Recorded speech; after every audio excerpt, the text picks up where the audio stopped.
Baik, selamat siang buat dulur-dulurku dimanapun berada. Video kali ini saya ingin mengingatkan kembali pengenalan atau sejarah Master Maji mengenal Esa Trate. Sebelum kita ke videonya, jangan lupa tekan tombol merah sehingga saya lebih semangat untuk mengupdate video-video selanjutnya. Salam PST Pusat Medium, jaya selalu. Mari kita ke videonya.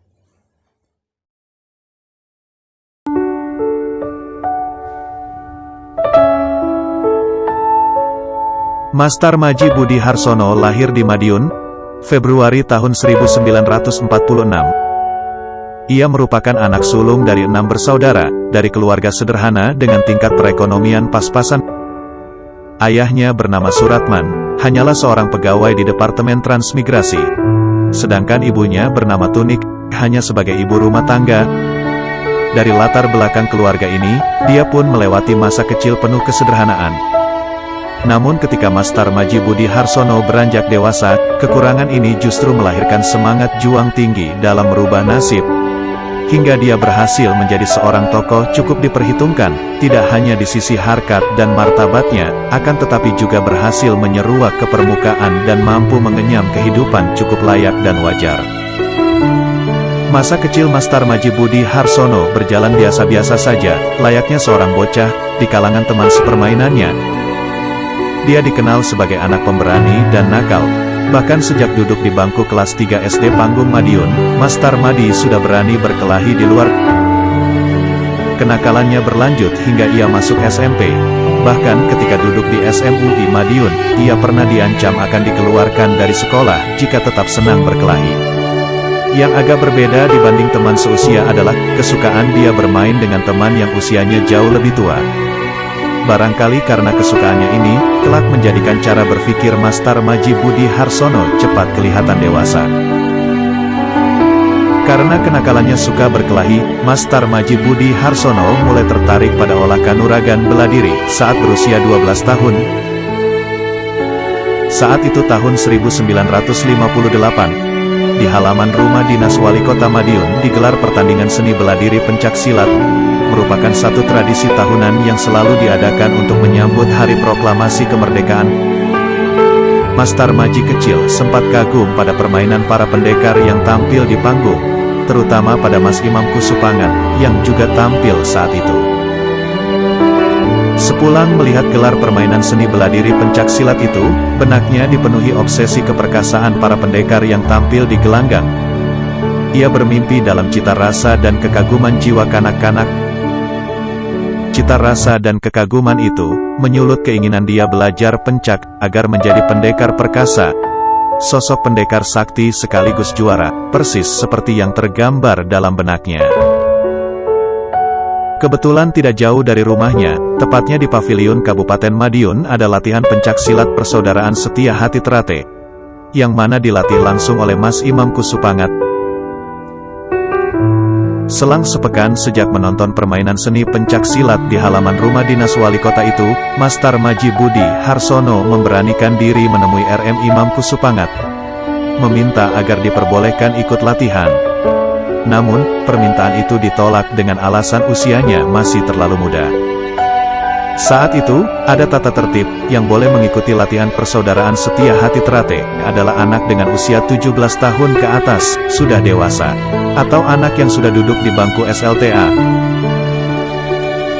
Setahun setelah penolakannya, ia baru diperbolehkan ikut latihan pada tahun 1959. Kebetulan adik Mas Imam, Mas Abdullah Kusnowijoyo atau Mas Gegot, juga ngotot ingin ikut latihan. Oleh karena itulah Master Maji diperbolehkan ikut latihan agar bisa menemani Mas Gegot latihan.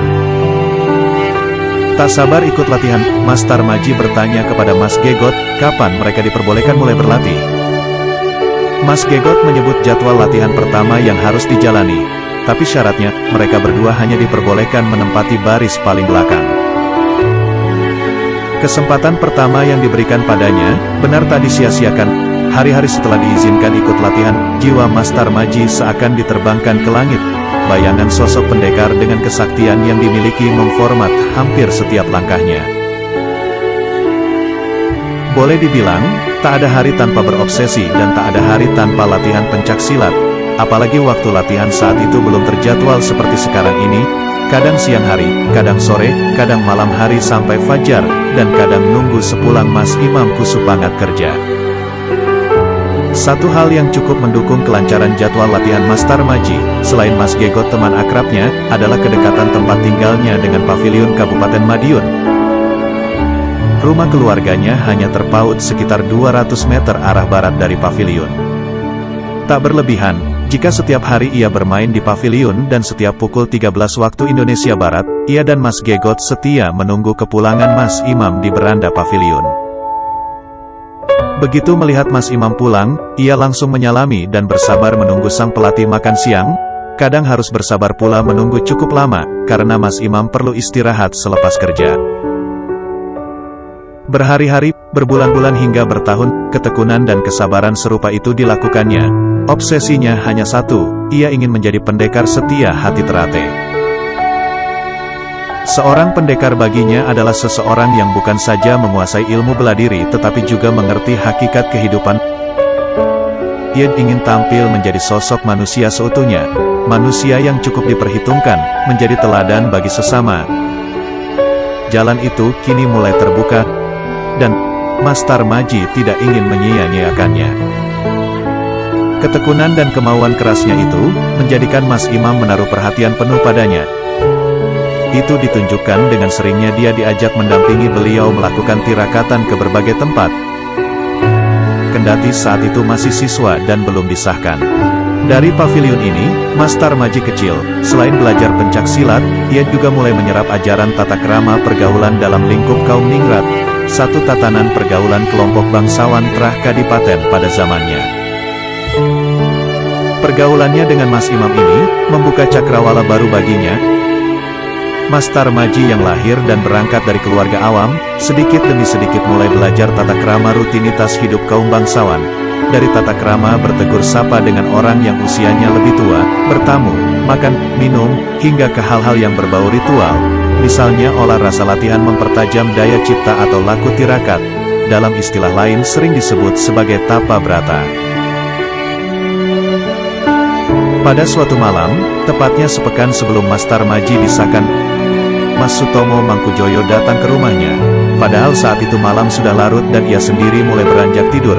Mendengar suara ketukan di pintu, ia pun bangkit, membukakan pintunya. Lah sempat kaget saat mengetahui yang datang adalah tokoh persaudaraan setia hati Terate. Namun ketika dipersilakan masuk, Mas Sutomo Mangkujoyo menolaknya dan hanya berpesan, "Dik, persaudaraan di setia hati Terate itu, jika ada saudara datang, entah itu siang atau malam, bukakan pintu lebar-lebar, nanti, engkau bakal mendapatkan hikmah." Pesan dari tokoh peletak dasar organisasi persaudaraan setia hati Terate itu, hingga di hari tuanya, seolah-olah terus terngiang dalam benak Mas Tarmaji. Pesan itu pula lah yang menjadikan dirinya setiap saat selalu bersedia membukakan pintu bagi warga persaudaraan setia hati Terate yang bertandang ke rumahnya.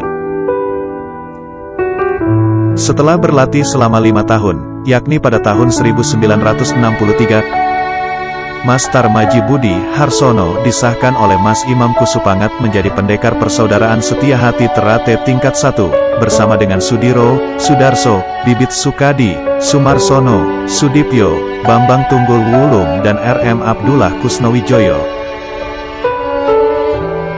Salah satu pesan yang selalu ditekankan Mas Imam Kusupangat setiap kali mengajak Mas Tarmaji melakukan tirakatan adalah, jika kamu ingin hidup bahagia, kamu harus rajin melakukan tirakat, disiplin mengendalikan dirimu sendiri dan jangan hanya mengejar kesenangan hidup. Jika kamu hanya mengejar kesenangan, kamu akan terjerumus ke lembah kesengsaraan. Sebaliknya, jika kamu rajin berlatih mengendalikan hawa nafsu tirakatan, kelak kamu akan menemukan kebahagiaan.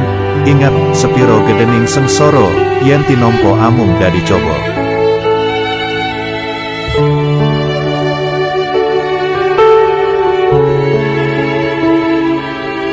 Demikian video dari kami, kurang lebihnya mohon maaf.